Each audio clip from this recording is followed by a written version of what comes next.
The wind howls across an empty shore, whipping at the edges of ancient stones that have watched the tides rise and fall for thousands of years. The ocean glitters beneath the last amber light of sunset, an endless expanse separating continents, cultures, and eras. Yet beneath that same surface, buried under the weight of centuries, lies a question that refuses to die. What if the first meeting between the old world and the new did not happen in 1492? Imagine it. An Egyptian ship sliding through the mouth of the Nile, its hull heavy with papyrus and gold, its captain chasing a legend of lands beyond the setting sun. A Phoenician galley vanishing into the mist of the open sea, guided only by the stars and an unquenchable hunger for discovery. A Chinese junk sailing far beyond the known edge of the Pacific, its red sails catching winds no map had ever charted. These are not fantasies of dreamers or conspiracies. They are whispers born from fragments of real history. Carved stone, strange seeds, shared symbols, all suggesting the world was more connected, more curious, and more daring than we've been taught to believe. The story of human exploration did not begin with Columbus, and it certainly did not end with him. It is older, wilder, and far more mysterious than our textbooks dare to admit. Our story begins not in a classroom, but in a jungle. Thick, humid, alive with unseen voices. Archaeologists uncover a fragment, an inscription that shouldn't exist, found in a place it shouldn't be. The writing matches no known local language, yet it tells of traders who came from across the sea, bearing gifts of metal and stories of gods who walked on water. A myth, a hoax, or a truth we've refused to see.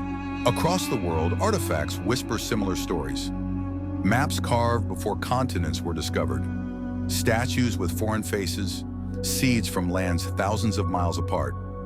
In a dusty archive in Lisbon, a forgotten manuscript describes a voyage west, long before Columbus's name was ever written. In a Mexican cave, a carving of a ship no one can explain. In the Pacific, legends of strangers arriving on vast vessels, carrying red cloth and strange metals.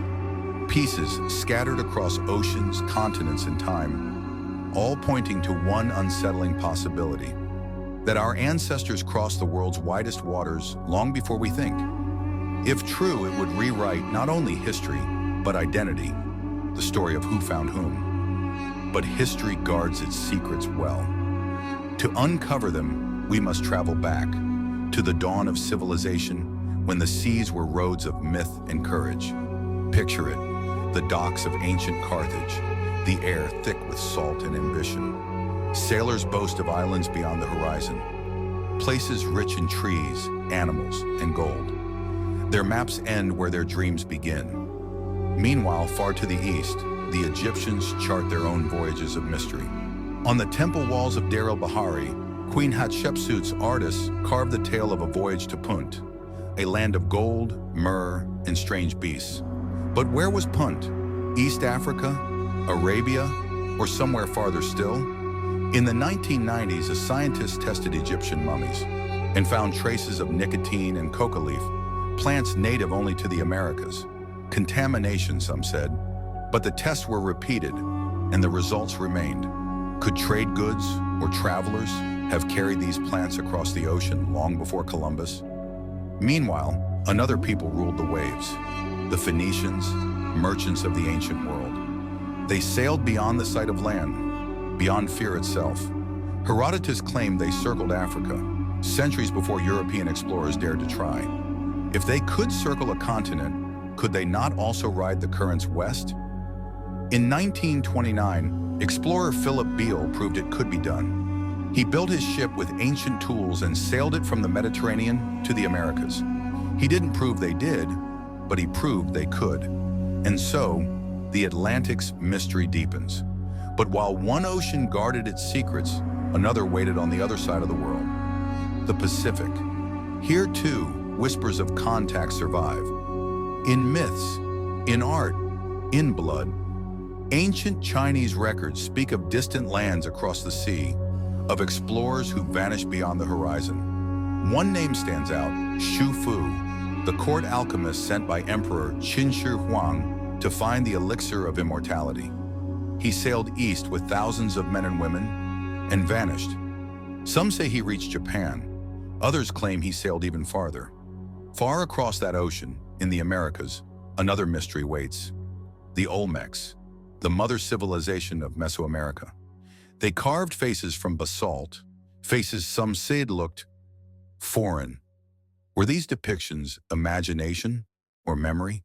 Some see African or Asian traits in the carvings, while others see only coincidence. Modern science leans toward native origins, but imagination, once sparked, rarely dies. Could cultural echoes rather than physical travelers explain the similarities between worlds? Stepped pyramids aligned to the heavens, gods born of sun and sky, rituals of death and rebirth carved in stone. Were these shared ideas or shared encounters? And if people did cross those waters, what drove them? Curiosity? Faith? Desperation? Whatever the reason, they changed the world and were changed by it. Evidence of those encounters lingers in stories, in songs, in blood. On a Polynesian island, the legend speaks of travelers from the east who came before the white sails. On the coast of Peru, ancient pottery shows boats unlike any built nearby. Modern laboratories analyze DNA, plant remains, and isotopes, each discovery whispering hints of ancient crossings. Yet the sea keeps some secrets, hiding its stories beneath layers of coral, sand, and time. Possibility and evidence intermingle like waves on the shore, leaving traces that challenge our assumptions. History is not a ledger of facts, it's a dialogue between evidence and imagination. Acknowledging possible ancient contact broadens our understanding, showing that cultures were never truly isolated. The human instinct to explore, to cross horizons, and to connect has always been stronger than distance, fear, or convention.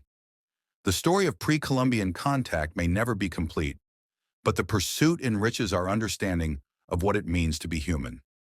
Every sail that left an unknown shore, every map drawn by hand, every myth and legend echoes through time to reach us today. The past is not lost. It is a living dialogue, waiting for each generation to listen, to explore, and to imagine. And perhaps somewhere just beyond what we can see, the next discovery waits to rewrite everything we thought we knew.